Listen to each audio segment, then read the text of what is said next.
Hi అండి. Welcome to our channel కోమ్లీస్ family. ఎలా ఉన్నారండి అందరూ? నేనైతే చాలా చాలా బాగున్నాను.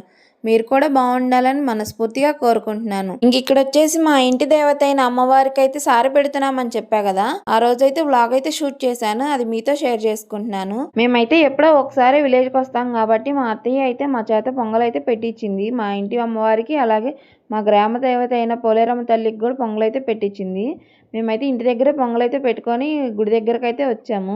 ఇదైతే వచ్చేసి మా ఊరి గ్రామ దేవత అయిన పోలేరమ్మ తల్లి టెంపుల్. అమ్మవారు అయితే స్వయంభూగా వెలిసారన్నమాట. ఇక్కడ అంతకు ముందు వచ్చేసి ఇవన్నీ అయితే పొలాలు. అమ్మవారు వెలిసిన దగ్గర నుంచి చిన్న చిన్నగా అయితే ఒక్కొక్కరు ఇల్లు కట్టుకుంటూ ఇదంతా డెవలప్ అయితే అయ్యింది. అమ్మవారు అయితే చాలా మహిమ గల అమ్మవారు. కోరిన కోరికలను అయితే తీరుస్తుంది. ఇంతకు ముందు అయితే ఊళ్ళో వాళ్ళు అలాగే చుట్టుపక్కల ఊళ్ళో వాళ్ళు మాత్రమే వచ్చేవాళ్ళు. ఇప్పుడైతే అమ్మవారి మహిమ అందరూ తెలుసుకొని చాలా దూరం నుంచి అయితే వస్తున్నారు. అమ్మవారి కోరిక తీర్చిన వెంటనే మళ్ళీ అమ్మవారికి అయితే మొక్కునైతే చెల్లిస్తున్నారు. ఇక్కడ చూడండి, ఆదివారం కాబట్టి ఈ రోజు అయితే టెంపుల్ చాలా రష్ గా అయితే ఉంది. బయట ఊర్ల నుంచి వచ్చిన వాళ్ళకైతే మంగళవారం అలాగే ఆదివారం టికెట్ అయితే పెడతారు. మిగిలిన రోజుల్లో అయితే ఫ్రీ. మేమైతే ఊళ్ళో వాళ్ళం కాబట్టి మేమైతే ఫ్రీగానే వెళ్ళాము. మేమైతే లోపలికి అయితే వెళ్ళిపోయాము. అమ్మవారికి అయితే పొంగల్ పెట్టేసి మేము కూడా దర్శనం చేసుకొని పూజ అయితే చేసుకొని బయటకైతే వచ్చేసాము. మీరు కూడా అమ్మవారిని దర్శించుకోండి. అక్కడి నుంచి అయితే మేము నడుచుకుంటే మా దేవర గుడి కాడికి అయితే వచ్చేసాము. ఇక్కడ కూడా మేము తెచ్చిన పొంగల్ అయితే పెట్టేసి మేము అమ్మవారికి అయితే పూజ అయితే చేయించుకున్నాము. మా దేవర గుడిలో అయితే మా ఇంటి పేరు గల వాళ్ళు అయితే పూజ అయితే చేస్తారనమాట. అందరూ కలిసి ఒకరినైతే ఎంచుకున్నారు. వాళ్ళే ప్రతినిత్యం పూజ అయితే చేస్తారు అమ్మవారి దగ్గర. పూజ అయిపోయిన తర్వాత ఇక్కడే భోజనాలు అయితే ఉన్నాయి మాకు. ఈ రోజు మధ్యాహ్నం అలాగే సాయంత్రం కూడా ఇక్కడే భోజనాలు. అవి కూడా తినేసి మేమైతే ఇంటికైతే వెళ్ళిపోయాను. మా చిన్నకైతే హెల్త్ బాగాలేదని ఆల్రెడీ చెప్పాను కదా, అందుకని చెప్పేసి నేనైతే తినేసి ఇంటికైతే వెళ్ళిపోయాను. మళ్ళీ వాడిని ఎండలో వేసుకొని తిరగడం ఎందుకని చెప్పేసి ఇక్కడ సాయంత్రం వచ్చేసి 4కి అలాగైతే సంబరం అయితే స్టార్ట్ అయిపోయింది గుడి దగ్గర నుంచి. ఫస్ట్ అయితే గుడి దగ్గర నుంచి స్టార్ట్ అయ్యి ఊళ్ళో ఉన్న టెంపుల్స్ అన్నిట్లో సారిని అయితే పెట్టుకుంటూ వెళ్తారు. లాస్ట్గా మళ్ళీ మా దేవర గుడి కాడికి అయితే వచ్చి అమ్మవారికి అయితే సారిని అయితే చెల్లించి తెచ్చినవన్నింటినీ అందరూ పంచుకొని అయితే ఇంటికి వెళ్ళిపోతారు. అమ్మవారికి సారి పెట్టినా అలాగే కొలుపు చేసినా మాతమ్మనైతే కంపల్సరీ తీసుకొస్తారనమాట. వాళ్ళైతే ముఖ్యంగా ఉండాల్సింది. ఈసారి మా సారికి అయితే 2 మాతమ్మలను అయితే తీసుకొచ్చారు. డాన్స్ అయితే బాగా వేశారు, వేయించారు కూడా అందరి చేత. ఇక్కడ వచ్చేసి పిల్లలైతే వీరతాళ్ళతో అయితే కొట్టుకుంటున్నారు.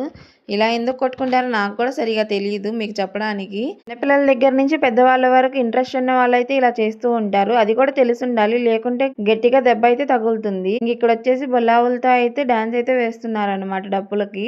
అలా వేయడం కూడా అందరికీ అయితే చేత కాదు. ఇక్కడ నుంచి అయితే మా ఇది దగ్గరకు అయితే వచ్చేసారనమాట. అక్కడ కూడా చాలా సేపు అయితే సంబరం అయితే చేశారు. కాసేపు మాతమ్మ చేత అయితే డాన్స్ వేయించారు. అలాగే డప్పుల చేత అలాగా కొంచెంసేపు అయితే డాన్స్లా వేసేసి తర్వాత అయితే బయలుదేరారనమాట. అక్కడ ఊరంతా కూడా ఇట్లాగే కొంచెంసేపు ఆగుతా జరుగుతా అయితే వెళ్తూ ఉంటారు. నేనైతే ఇక్కడే జాయిన్ అయ్యాను అనమాట చూడ్డానికి. నేను వాడికి బాగాలేదు కదా, అందుకని చెప్పేసి రెడీ అవ్వడానికి కూడా అంత ఇంట్రెస్ట్ అయితే చూపించలేదు. నార్మల్గా అయితే ఇక్కడ చూపిస్తున్నారు కదా, గ్రీన్ కలర్ శారీస్ వాళ్ళు అయితే ఆడపిల్లలు. అలాగే సంపంగి రంగు చీరలు ఉన్నాయి కదా, వాళ్ళు వచ్చేసి కోడళ్ళు అన్నమాట.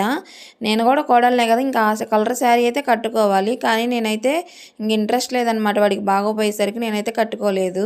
సంబరం ముందుకెళ్ళినాక బొల్లావులకైతే మా అత్తయ్య అయితే పూజ అయితే చేస్తున్నారు. పసుపు కుంకుమ అయితే వేస్తారు. తర్వాత కడ్డీలు వెలిగించి హారతి ఇచ్చి టెంకాయనైతే కొట్టేస్తారనమాట. తర్వాత ఇక్కడి నుంచి అయితే మళ్ళీ ముందుకైతే వెళ్ళిపోతారు. మాకు ఈ శారీస్ అయితే లాస్ట్ ఇయర్ సారి పెట్టినప్పుడే తీసుకొచ్చారు. ఆ ఇయర్ కట్టుకున్నాను.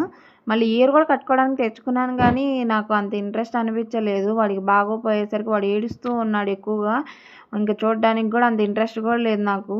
అందుకని చెప్పేసి నేనైతే ఎక్కువగా రెడీ అయితే అవ్వలేదు. పిల్లలు మాత్రం రెడీ చేసి పంపించాను. ఇక్కడ వచ్చేసి మాతమ్మ అయితే ఆడపిల్లలందరినీ అయితే డాన్స్ అయితే వేయిస్తుంది. ఇక్కడ నుంచి కూడా బయలుదేరి ముందుకైతే వెళ్ళిపోయారు. ఆడపిల్లలే కాదు, కోడళ్ళు ఇంట్రెస్ట్ ఉన్న వాళ్ళు ఎవరైనా సరే డాన్స్లో అయితే పార్టిసిపేట్ చేస్తూ ఉంటారు. మనకైతే అంత ఇంట్రెస్ట్ లేదు, మనమైతే పక్కన నుంచి చూస్తూ ఉంటాం అన్నమాట. ఇక్కడ మా పెద్ద పాప అయితే సంబరం స్టార్ట్ అయిన దగ్గర నుంచి తిరిగి మళ్ళీ టెంపుల్కి వెళ్ళిందాక అదే మా దేవర గుడి దగ్గరికి వెళ్ళిందాక అయితే డ్యాన్స్ వేస్తూనే ఉందన్నమాట ఆగకుండా. సాయంత్రం ఇంటికి వచ్చిన తర్వాత నాకు ఉందే అనుకున్నాను చూసి నేనైతే. అలాగే ఇంటికి వచ్చి కాళ్ళ నొప్పులు అయితే కాసేపు గోల్ చేసింది. కొబ్బరి నూనె రాస్తే పడుకుంది. అమ్మవారికి వచ్చేసరికి సార్ అయితే మా ఇంటి ఆడపిల్లలు అయితే తీసుకొస్తారు. మా ఇంటి పేరు గల వాళ్ళ ఆడపిల్లలందరూ కలిసి డబ్బులు అయితే వేసుకొని సార్ని అయితే పెడతారనమాట. అమ్మవారికి ఏ ఇంటి అమ్మవారికైనా కూడా ఆ ఇంటి ఆడపిల్లలంటేనే ఎక్కువ ఇష్టము. అందుకని చెప్పేసి ఏ కార్యక్రమం అయినా వాళ్ళ చేతుల మీదుగానే ఎక్కువ చేస్తారు. ఇంకా కొలుపుల్లో కూడా వాళ్ళ పార్టిసిపేషనే ఎక్కువ ఉంటుందన్నమాట. ఇంకా మేమైతే కొలుపుల్లో కొన్ని కార్యక్రమాలైతే ఉంటాయి. వాటిలో మాత్రమే మా పార్టిసిపేషన్ ఉంటుంది. ఇంకా పొంగల్ చేయాలన్నా, అమ్మవారికి ఇంకా అలంకరణ చేయాలన్నా ఇంక అన్నీ ఆడపిల్లల చేతుల మీదుగా జరుగుతూ ఉంటాయి అన్నమాట. కొలుపులైతే ఇంకా చాలా బాగా జరుగుతాయి అన్నమాట. 5 డేస్ జరుగుతాయి కదా అవి. ఇంకా చాలా బాగుంటుంది. ఉదయం, సాయంత్రం కూడా ఇంకా మొత్తం టైం అంతా టెంపుల్ దగ్గరే గడిచిపోతుంది. ఇంకా 5 డేస్ అయితే ఇంకా చాలా ఆనందంగా ఉంటుంది. జనాలు చాలా ఎక్కువగా వస్తూ ఉంటారనమాట. ఇప్పుడైతే ఆడపిల్లలు అమ్మవారికి సారి తీసుకొస్తున్నారు కాబట్టి వాళ్ళ చేత అయితే ఎక్కువ డ్యాన్స్ అయితే వేయిస్తున్నారు. అదే కొలుపుల టైంలో అయితే మగవాళ్ళు అయితే ఎక్కువగా వేస్తారు. ఇక్కడ మా చిన్న పాప వచ్చేసి వెనకుంటుంది. తనైతే అసలు జనంలోకి వెళ్ళాలన్నా భయము, వెళ్ళదన్నమాట. ఇంకా విడిగా డాన్సులు వేయమంటే ఇంట్లో బాగా వేస్తుంది అనమాట. కానీ ఇట్లాంటప్పుడు జనాల్లోకి వెళ్ళాలన్నా, ఆ డప్పుల సౌండ్ అన్నా తనకైతే చాలా భయము. ఇంక ఇక్కడి నుంచి అయితే మేమైతే ఇంటికి వెళ్ళిపోయాము. తనైతే ఏడ్చిందనమాట, చిన్న పాప ఇంటికి వెళ్దాం నిద్ర వస్తుందని. అలాగే చిన్నగాడు కూడా ఏడుస్తున్నాడని చెప్పేసి నేనైతే తీసుకొని ఇంటికి వెళ్ళిపోయాను. పాపం మా వల్ల మా వారు కూడా ఎక్కువైతే చూడలేదు. ఇంకా మీకోసం అని చెప్పేసి ఈ వీడియోస్ అయితే నేను మా మరిది దగ్గర అలాగే కొంచెం తెలిసిన వాళ్ళ దగ్గర అయితే తీసుకొని యాడ్ చేస్తున్నాను. తర్వాత అయితే మా ఊరి గ్రామదేవత గుడి దగ్గరకు అయితే వచ్చేసి అమ్మవారికి కూడా సారి అయితే సమర్పించేశారు. ఇక్కడ నుంచి మా దేవర గుడికి అయితే వెళ్ళి అమ్మవారికి కూడా సారిని అయితే పెట్టేస్తారు. మీకు గనక నా వీడియోస్ నచ్చినట్లయితే లైక్ చేయండి. అలాగే కొత్త వాళ్ళు కనుక మన వీడియోస్ చూస్తున్నట్లయితే సబ్స్క్రైబ్ చేసుకొని సపోర్ట్ చేయండి.